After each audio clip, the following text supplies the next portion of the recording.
Hi hello నమస్తే. ఇప్పుడు కొత్తగా ఒక బిల్ వచ్చేసింది. VBG RAM G bill. VBG RAM G bill అంటే Vikas Bharat guarantee for Rozgar and Ajeevika mission Gramin bill. ఇది యాక్చువల్గా గతంలో ఎంజీఎన్ రేగా బిల్ ఉండేది. Mahatma Gandhi national rural employment guarantee scheme అని ఒకటి ఉండేది. 100 రోజులు పనిచేస్తే గ్రామీణ ప్రాంతాల్లో వాళ్ళకి డబ్బులు ఇచ్చేవాళ్ళు, సమ్మర్లో వాళ్ళు పని లేనప్పుడు. ఇప్పుడు ఆ బిల్లుని మొత్తం మార్చేశారు. ఎంజీఎన్ రేగా బిల్ని మార్చేసి నా విబీజీ రామ్జీ బిల్గా మార్చేశారు నిన్న పార్లమెంట్లో. ఇప్పుడు ఈ బిల్లు వల్ల ఏది మంచిది అని అంటే, డాక్టర్ మన్మోహన్ సింగ్ గారు పెట్టినటువంటి bill extraordinary bill, super bill. అది మీకు ఇప్పుడు చెప్పబోతున్నాను. అది చాలా మంచిది దీనికంటే బెటర్గా. ఎందుకంటే మీరు జాగ్రత్తగా వినండి ఇది అయిపోయేంత వరకు. మన్మోహన్ సింగ్ గారు పెట్టినటువంటి బిల్లు, దాని యొక్క ఆయన యొక్క విజన్ ఏంటి అనేది ఇప్పుడు మీకు అర్థమైంది. ఇప్పుడు ఈ బిల్లులో ఫస్ట్ ఆఫ్ ఆల్ ఇప్పుడు కొత్తగా పెట్టినట్టు విబీజీ రామ్జీ బిల్లులో 2 అడ్వాంటేజ్లు ఉన్నాయి కంపారిటివ్ విత్ ప్రీవియస్ బిల్. ఒకటి 100 రోజులని 125 రోజుల వరకు మీరు పనిచేయచ్చు అని పెట్టారు. ఒకటి 100 రోజులది 125 రోజులు పెంచారు. అంటే గుడ్ అడ్వాంటేజ్. 240 రూపాయలని 205 రూపాయలు ఇచ్చేవాళ్ళు ఇంతకుముందు రోజుకి, ఇప్పుడు 240 రూపాయలకి పెంచారు. అంటే 35 రూపాయలు పెంచారనమాట.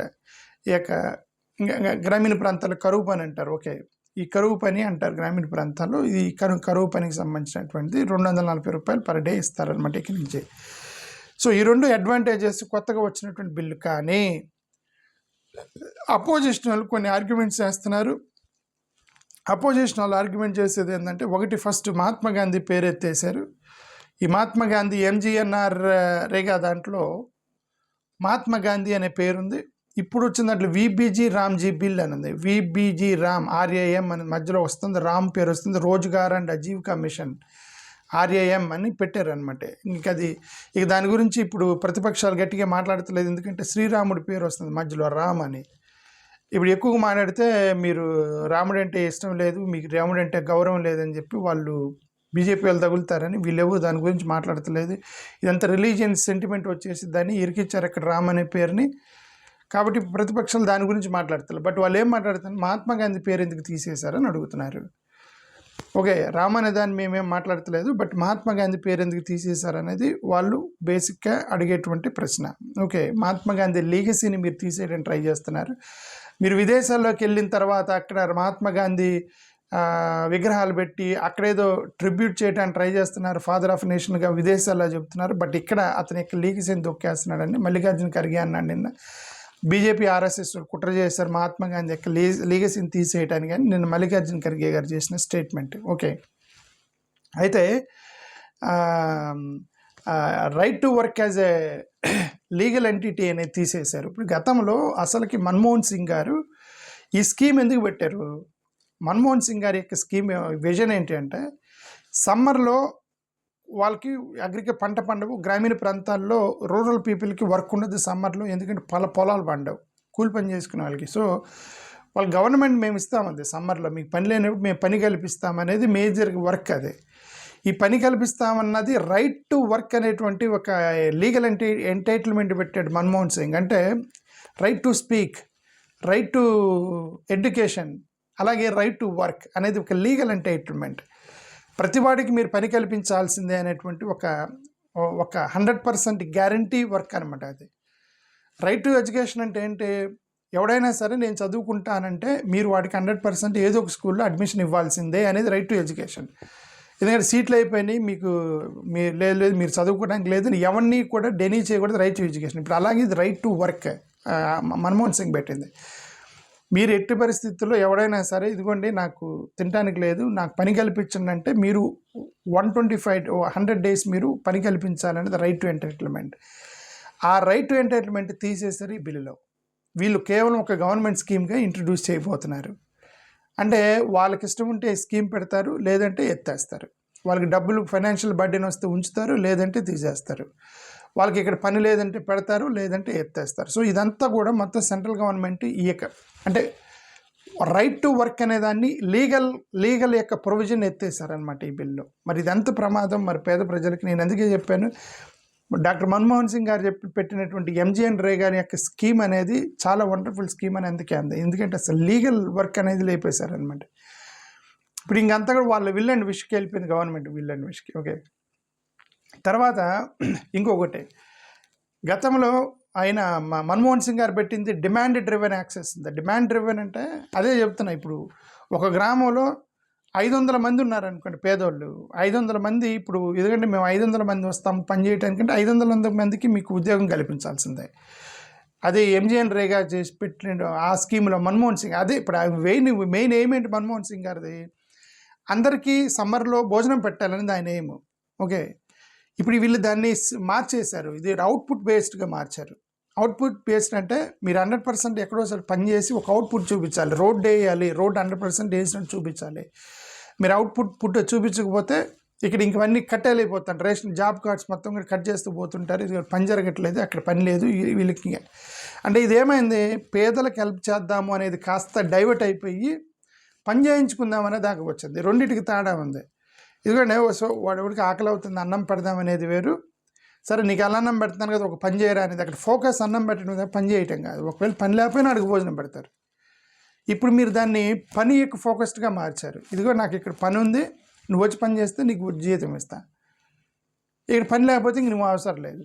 ఏమైపోయింది, ఆ స్కీమ్ కాస్త ఫోకస్ మారిపోయింది. మొత్తం demand driven social welfare focus కాస్త ఇన్ఫ్రాస్ట్రక్చర్ బేస్గా మారిపోయింది, కన్స్ట్రక్షన్ బేస్గా. ఈ యొక్క కొత్తగా వచ్చిన బిల్లులో ఇది ఎంత ప్రమాదం అనేది పేద ప్రజలకి మీరు అది అర్థం చేసుకోవాలి. ఓకే, ఇప్పుడు ఫైనాన్షియల్ బర్డెన్ అండ్ స్టేట్స్ పెట్టారు. గతంలో ఈ యొక్క ఎంజీఎన్ఆర్ఏగా స్కీమ్ ఏదైతే ఉందో 100% కేంద్ర ప్రభుత్వం భరించేది. కేంద్ర ప్రభుత్వం 100% వాళ్ళే ఇచ్చేవాళ్ళు. అదే మన్మోహన్ సింగ్ గారు ఏమన్నారంటే, నేను ఇస్తాను వీళ్ళందరికీ భోజనం, వీళ్ళందరికీ సమ్మర్లో పని ఉండదు, నేను ఇస్తాను కేంద్ర ప్రభుత్వం నుంచి. ఆయన మంచి ప్రోగ్రామ్ పెట్టాడు అతను. ఓకే, 2005లో ఇప్పుడు 2025 20 సంవత్సరాల తర్వాత దాని యొక్క సిస్టమ్ మార్చాడు. ఇప్పుడు మోడీ గారు 60-40 షేర్లో పెట్టాలి అన్నారు. 60-40 షేర్లు అంటే 60% కేంద్ర ప్రభుత్వం ఇచ్చేది, 40% స్టేట్ గవర్నమెంట్లు ఇవ్వాలి అన్నారు. ఇప్పుడు 40% స్టేట్ గవర్నమెంట్ ఇవ్వాలంటే ఇప్పుడు చాలా రాష్ట్రాల్లో అప్పుల్లో కొట్టుకుంటున్నాయి. ఇప్పుడు దిస్ బికమ్స్ అనదర్ స్కీమ్. ఇది సెంట్రల్ గవర్నమెంట్ స్కీమ్. ఇది ఇప్పుడు ఏమంటారు, వీళ్ళు స్క్రూటినీ పెడతారు. ఎందుకు, స్టేట్ బర్డెన్ అది ఇప్పుడు సెంట్రల్ గవర్నమెంట్ బర్డెన్ కాబట్టి ఇక్కడ స్టేట్ వాళ్ళు పెద్దగా ఇంటర్ఫీర్ అవ్వకుండా మొత్తం ఇంప్లిమెంట్ చేశారు, పేదలకు హెల్ప్ చేశారు. ఇప్పుడు వీళ్ళ మీద బర్డెన్ 40% బర్డెన్. ఇప్పుడు 40% బర్డెన్ మీద హైలీ స్క్రూటినీ పెడతారు. స్క్రూటినీ పెట్టి కార్డులు లేపేస్తారు. వాళ్ళ అపోజిషన్లో ఉన్నటువంటి పార్టీ వాళ్ళ యొక్క కార్డులు లేపేస్తారు. This becomes another government scheme because this is also shared by. సాధ్యమైన వరకు ఆ యొక్క బర్డెన్ తగ్గించడానికి రాష్ట్రాలు పనిచేస్తాయి. ఇప్పుడు చాలామందికి అన్యాయం చేసేస్తారు ఇప్పుడు 100% ఈ బిల్లు ద్వారా. ఓకే, గతంలో ఒక ఎగ్జామ్షన్ పీరియడ్ ఏముండేది కాదు. 100 రోజులు 100% మీరు జాబ్ చూపించాలి అనేటువంటి సిస్టమ్ ఉంది. ఇప్పుడు ఒక స్లాట్ పెట్టారు, ఆ స్లాట్ని ఎగ్జామ్షన్ చేశారు. అంటే 60 రోజులు ఎప్పుడైతే పీక్ స్టేజ్ ఉండేది కదా, అంటే కోతలు పంట లేదంటారు, సోయింగ్ అండ్ హార్వెస్టింగ్ సీజన్ అంటారు. ఓకే, కోతల సీజన్ ఉండేది. పంట కోతల సీజన్లో మీరు ఈ వర్క్ చేయడానికి లేదని చెప్పి ఒక పెట్టారు. 60 రోజులు no work period, 60 days no work period అని పెట్టారు. ఆ 60 రోజుల్లో మీరు ఈ కరువు పని చేయడానికి లేదని పెట్టారనమాట. గతంలో సంవత్సరం మొత్తంలో ఎప్పుడైనా మీరు చేయొచ్చు. ఇప్పుడు ఈ 60 days బ్యాన్ చేశారు. అదే చెప్తుంది, 100 రోజులని 120 రోజులు 125 రోజులకి పెంచి 60 రోజులు బ్యాన్ చేశారు మధ్యలో. చూసారా? ఓకే, అక్కడ ఒక లింక్ పెట్టారు. ఇంకొకటి డిజిటల్ 100% తంబ్ పెట్టేశారనమాట. ఇప్పుడు 100% తంబ్ మంచిదే, వచ్చిన వాళ్ళందరూ తంబ్ వేయాలి, కరెక్టే. బట్ ఇప్పుడు ఒక్కోసారి పూర్ కనెక్టివిటీ ఉంటుంది. రూరల్ గ్రామీణ ప్రాంతాల్లో ఇంటర్నెట్ సరిగ్గా పనిచేయదు, ఇలక్ట్రిసిటీ ఉండేది, డివైజులు సరిగ్గా పనిచేయవు. ఒకవేళ రిపేర్ వచ్చినా సరే వాళ్ళు దాన్ని కరెక్ట్గా ఆపరేటరే సరిగ్గా రిపేర్ చేయలేడు. దాన్ని ఒక చిన్న టెక్నికల్ గ్లిచ్ వచ్చిందంటే గింగిరాలు దొరుకుతారు. ఇప్పుడు చాలామంది గ్రామీణ ప్రాంతాల్లోకి వచ్చి మేము తంబేయమండి, తంబు సరిగ్గా పనిచేయట్లేదు అంటే వాళ్ళకి డిఫరెంట్ సిస్టమ్ ఉండేది. రెండో సెకండ్ ఆల్టర్నేటివ్ సిస్టమ్ తెలియదు. ఎందుకంటే వేయించుకునే వాడికి కూడా తెలియదు. ఫస్ట్ ఆఫ్ ఆల్ వాడికి ఏదో డబ్బా ఇచ్చారు మెషిన్, అది పట్టుకొని పెట్టమంటారు అంతే, అంతవరకు నేర్పించి పంపిస్తారు. ఓకే, సో ఇవన్నీ కూడా రూరల్ యొక్క గ్రామీణ ప్రాంతాల్లో ఉన్నటువంటి రియాలిటీని అర్థం చేసుకోవాలి. So worker exploitation, reduced empowerment, potential for worker exploitation, reduced employment, provisions like unemployment allowances. Okay, so ఇవన్నీ కూడా ఇది చూడండి, ఇది వర్కర్ ఎక్స్ప్లాయిటేషన్ జరిగిద్ది. ఎంపవర్మెంట్, వర్కర్కి ఎంపవర్మెంట్ లేదు, అదేగా చెప్తుంది. వాడికి డిమాండ్ ఇదిగోండి, నాకు 100 రోజులు, సంవత్సరంలో 100 రోజులు నాకు పని కల్పించాలి, that is my fundamental right అనేవాడు గతంలో. ఇప్పుడు అది లేదు, ఇది this became government scheme. So ఈ reduce the empowerment of a person. Okay, ఇది సోషల్ యాంగిల్ నుంచి ఇన్ఫ్రాస్ట్రక్చర్ యాంగిల్కి మార్చారు దీన్ని. సో ఇది రూరల్ రియాలిటీకి చాలా దూరంగా ఉంది, అదైతే మనకి కనిపిస్తుంది ఒకటి. ఓకే, అదే కంపారిటివ్లీ ఇప్పుడు ఈ రెండిట్లో ఏది బెటరు అంటే నేను అదే చెప్తున్నాను. ఎంజీఎన్ రేగా మన్మోహన్ సింగ్ గారు పెట్టిన 2005లో పెట్టిన బిల్లు కంటే ఇప్పుడు పెట్టిన బిల్లు ఈ రెండింటిని పోలిస్తే 100% మన్మోహన్ సింగ్ గారు పెట్టింది. First reason is the legal status, right to work అనేది ఒక స్టాచ్యుటరీ లా చేశాడు ఆయన. ఈయన గవర్నమెంట్ స్కీమ్ పెట్టేశాడు. ఫండింగ్ మోడల్లో తేడా ఉంది. అక్కడ 100% ఇస్తే ఇక్కడ ఈయన 50%, 60% ఇస్తారు, 50-40% స్టేట్లు ఇవ్వమంటున్నాడు. గ్యారంటీ డేస్లో అక్కడ 100 డేస్ ఉంటే ఓకే 100%, ఇక్కడ 240 డేస్ ఇచ్చాడు. బట్ 125 డేస్ ఇచ్చాడు. బట్ 60 డేస్ బ్యాన్ పీరియడ్ పెట్టాడు, మధ్యలో సస్పెన్షన్ చేశాడు, mandatory suspension 60 days. Wage structure అక్కడ 205 నుంచి ఇప్పుడు 240కి పెంచారు. బట్ దాని స్టేట్ గవర్నమెంట్లు ఇవాళ 40% అని అక్కడ బడ్డీని తగ్గించుకున్నారు. 25 రూపాయలు పెంచి వాళ్ళు బడ్డీని తగ్గించారు. ఇంప్లిమెంటేషన్లోకి వస్తే అక్కడ డీసెంట్రలైజ్డ్ ఉండేది గతంలో. అంటే అక్కడ గ్రామ పంచాయతీలు ఏ పని చేయాలి, గ్రామ పంచాయతీలు వాళ్ళు డెసిషన్ తీసుకునేవాళ్ళు, కేవలం వాళ్ళు బిల్లు మాత్రం పంపించుకునేవాళ్ళు, వాళ్ళకి డబ్బులు వచ్చాయి. ఇప్పుడంతా కూడా సెంట్రలైజ్డ్ డిజిటల్ ఓవర్ సైట్ అనమాట. ఇప్పుడు అదే ఇవి ఇప్పుడు అంతగా సెంట్రలైజ్డ్గా కూర్చొని ఓట్లు తీసేస్తున్నారు, కలుపుతున్నారని చెప్పేసి గొడవ చేస్తున్నారు అపోజిషన్ వాళ్ళు. సెంట్రలైజ్డ్ సిస్టమ్ పెట్టారని ఇప్పుడు దీన్ని సెంట్రలైజ్డ్ సిస్టమ్ పెడుతున్నారు. రిడ్యూసింగ్ ది పవర్ ఆఫ్ గ్రామీణ పంచాయతీ, దానికి సంబంధించిన రెడ్యూస్ చేశారు. అన్ఎంప్లాయ్మెంట్ అలవెన్స్ ఒకటి కనిపిస్తుంది. అన్ఎంప్లాయ్మెంట్ అలవెన్స్ గతంలో 15 రోజులు కనుక మీరు పని చూపించకపోయినా సరే వాడికి డబ్బులు కట్టాలని ఉండేది. ఇప్పుడు కరువు పని లేదు, 15 రోజుల్లో మీరు వాళ్ళకి ఎలాంటి పని చూపించలేదనుకోండి 1/4 వాళ్ళకి డబ్బులు ఇవ్వాలి, పని చేసినా చేయకపోయినా అని ఒక సిస్టమ్ ఉంది. ఇప్పుడు కూడా అలాంటిదే పెట్టారు, కానీ అదే లీగల్ ఫ్రేమ్వర్క్ ఎత్తేసారు. సో ఇవన్నీ కూడా చూస్తున్నాం. గతంలో ఫోకస్ ఉమెన్ మీద ఉండేది, హై ఫోకస్ ఉండేది. 55% ఆఫ్ జాబ్స్ ఉమెన్ ఫోకస్డ్గా ఉండేవి, ముఖ్యంగా SC STలకి ఇచ్చేవాళ్ళు. ఇప్పుడు కూడా అలాంటి సిమిలర్ టార్గెట్లు ఉన్నాయి, కానీ మరి ఇది డిజిటల్ బ్యారియర్స్ అని ఎంతవరకు ఎక్స్క్లూడ్ అవుతాయో చూడాలి. ఓకే, సరే ఇంకా హిస్టరీ గురించి చెప్తే ఇది మహాత్మా గాంధీ గారి పేరు పెట్టారు. ఇప్పుడు డైరెక్ట్గా శ్రీరాముడు పేరు అని చెప్పట్లేదు, కానీ బట్ ఆ బిల్లులో అలా వస్తుంది, MGM రామ్ అని వస్తుంది అనమాట. Sorry, not MGM, what is that bill నే, జీ బిల్ అని వస్తుంది.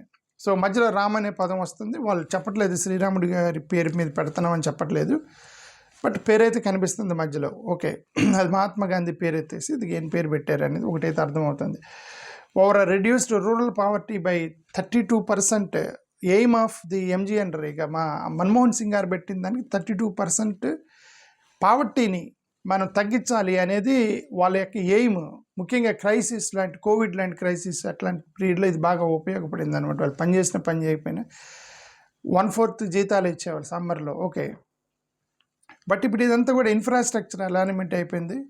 Risk exploitation. ఇప్పుడు 100% నువ్వు రోడ్డు వేయాలి, నువ్వు రోడ్డు సరిగా వేయలేదు, వీళ్ళు సరిగ్గా పని చేయలేదు, ఎందుకంటే మీరు కూలి పని చేసుకున్నట్టు రెగ్యులర్గా మీ చేత ఒక కూలి ఉన్న ఎలా హైర్ చేస్తారో అలా హైర్ చేసినట్టు. ఇది కంపాషనేట్ మోడల్ కాదు. ఇది ఆయన మన్మోహన్ సింగ్ గారు చెప్పింది కంపాషనేట్ మోడల్. ఇది వర్క్ మోడల్, ఇది క్యాపిటలిస్ట్ మోడల్. నేను చెప్తున్నాను కదా, క్యాపిటలిస్టిక్ మైండ్ సెట్ ఉంటుంది వీళ్ళందరికీ అనేది క్యాపిటలిస్ట్ మోడల్ ఇది. ఓకే, థ్యాంక్ యూ, నమస్కారం. రెండింటికున్న తేడా.